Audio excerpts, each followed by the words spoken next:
If you're like me and part of your job description is to be unhealthily online all the time, you've gotten a lot of juicy early looks at Stranger of Paradise.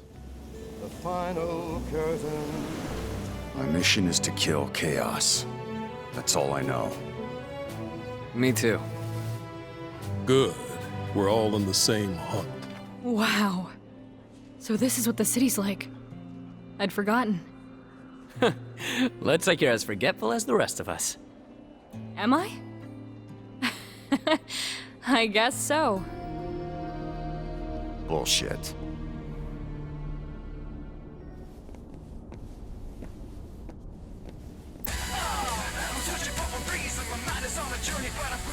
Unfortunately, the legend looms significantly larger than the actual game. What you actually get when you buy Stranger of Paradise is far from the utterly insane romp everyone's been building up in their heads. A game that chucks its batshit script out the window at the first chance it gets, and is mostly just about going to cool new locales and beating up the things that live there. As always, I'm Alex, and this is First 5, where I ask if games are worth your time, not your money. I played a game for 5 hours, and I'm gonna tell you if those were 5 hours well spent. And today we're off to kill chaos in Stranger of Paradise Final Fantasy Origin.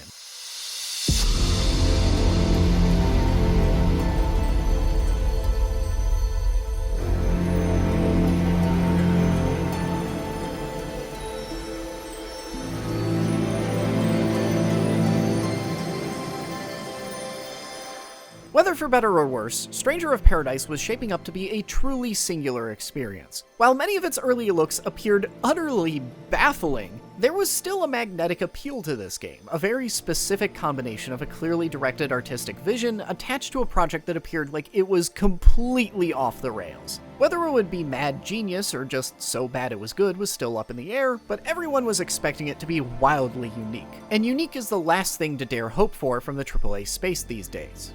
And unfortunately, I'm once again reminded that it was perhaps too much to hope for. I'm sorry to report that news of this plot's terribleness is greatly exaggerated. Not by any means because the plot is good, heavens no. Literally every scene you've seen memed on leading up to release is just as much of an inexplicable fever dream, sometimes even worse than they are without context. But almost every single one of those scenes pops up in the first hour alone, and then the plot kinda just stops. Like, existing. It just doesn't happen anymore.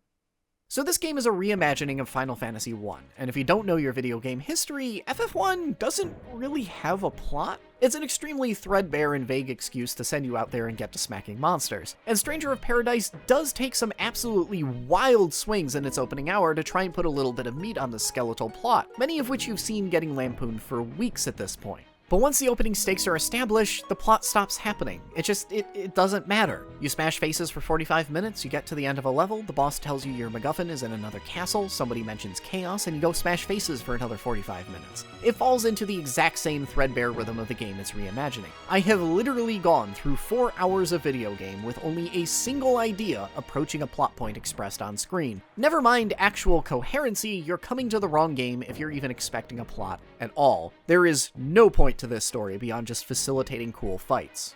And to its credit, Stranger of Paradise finds plenty of cool things to throw on screen. You might think a lot of this footage looks absolutely hideous, but I also made the mistake of picking up the PS4 version when I heard the PC port was a hot mess of technical issues. And even with these admittedly pretty chunky graphics, this game's still got a ton of honestly pretty well-staged fight choreography that shines through regardless of fidelity. Moment-to-moment combat always looks tight, and boss fights are always an excuse to bust out some over-the-top action set pieces.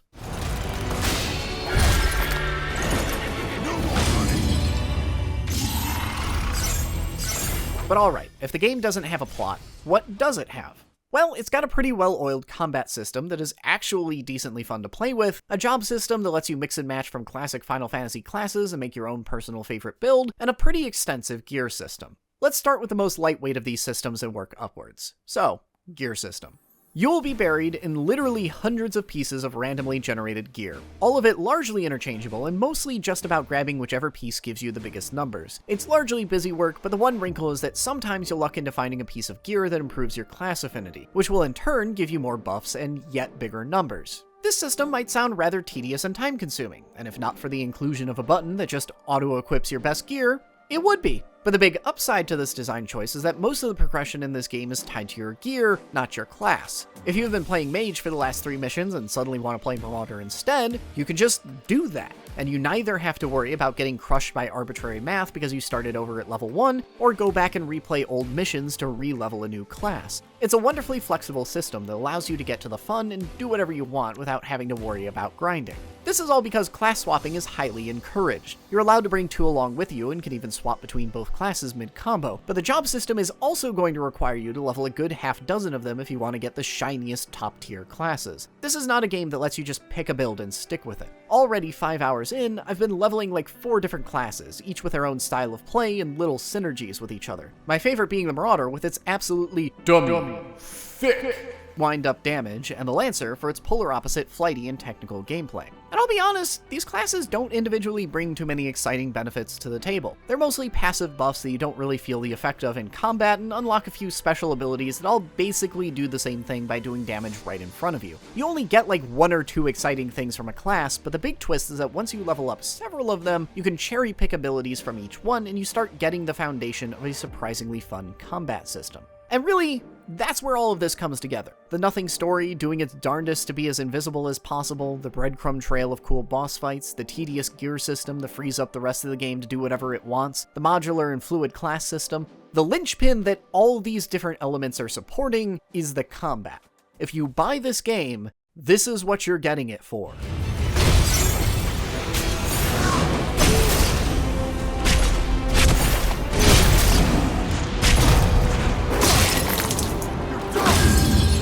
Paradise's combat is certainly well constructed. A lot of what I've described up until this point is well done, but not exactly revolutionizing the medium. And the same can largely be said for the combat. But the game does have one flourish largely all of its own in its parry system. It works like any other parry. Pop it during the right narrow window to knock an opponent's attack back and give yourself an opening. But the twist is how it connects to every other element in combat.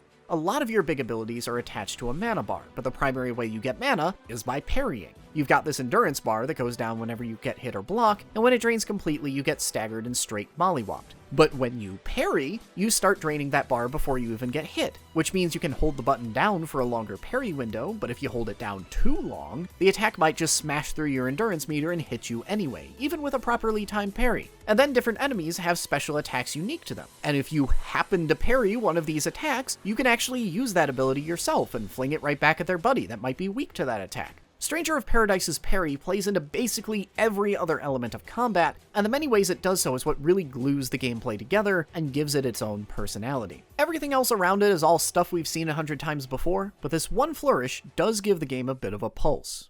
But we've covered all our bases here, so let's bring it all together.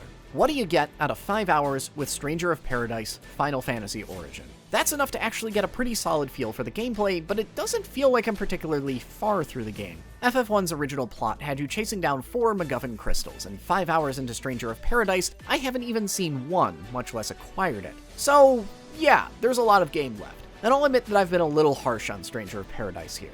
It's honestly been a pretty fun time. The sort of solid 7 out of 10 game you play through, nod, and go, "Yup, that was fun," before promptly forgetting all about it.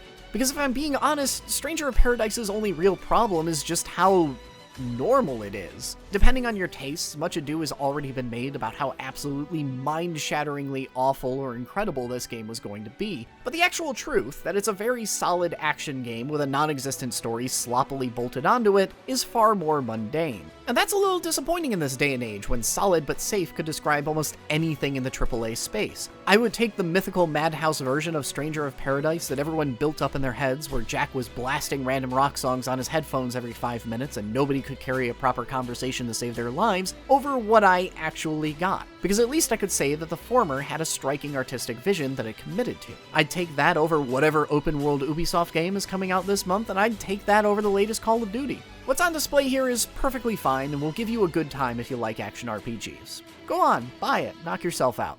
But having a nifty class system and some tight combat just isn't enough to sell a game to me these days. Whatever unique mechanical flourishes it might display, there are 100 other games that can do what Stranger of Paradise does, and they can do it with more personality and flair. And when my time is at such a premium, that means that this game feels pretty skippable, especially right on the heels of Elden Ring. I don't regret what I've spent with it, but I also don't see myself playing much more before something far more unique and interesting monopolizes my attention.